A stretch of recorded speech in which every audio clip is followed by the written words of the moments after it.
السلام علیکم ورحمۃ اللہ وبرکاتہ۔ بسم اللہ الرحمن الرحیم۔ شروع اللہ کے نام سے جو بڑا مہربان نہایت رحم کرنے والا ہے۔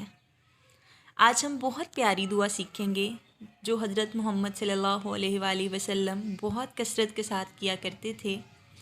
اللہم انی اسألک الہدی والتقی والعفاف والغنی۔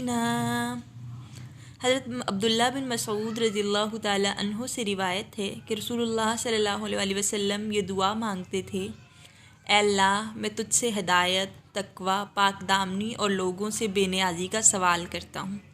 تو سب سے پہلے اس دعا میں ہدایت مانگی گئی ہے۔ جیسے آپ سب کو پتہ ہے، ہدایت جو ہے وہ بن مانگے نہیں ملا کرتی، اور ہدایت ہم سب کے لیے بے حد ضروری ہے۔ پھر تقوی کا کیا مطلب ہے؟ پرہیزگاری، انسان ایسے کام کرے جو اللہ تعالیٰ کا قرب دے ہمیں، اللہ تعالیٰ جن سے ہیپی ہوں، جن سے اللہ تعالیٰ خوش ہوں، اور ایسے کاموں سے بچ جائے جس سے اللہ تعالیٰ ناراض ہوں۔ پھر پاک دامنی، کتنی بڑی دعا ہے۔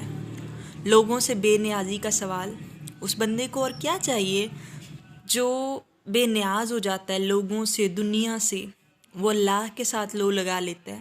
تو چھوٹی سی مختصر سی دعا ہے اور اتنی پیاری دعا ہے، تو آپ سب اسے یاد کر لیں، ہر روز مانگیں اور افطار کے وقت ضرور مانگیں۔ اللہ تعالیٰ ضرور قبول فرمائیں گے انشاءاللہ۔ جزاکم اللہ خیرا کثیرا و احسن الجزا۔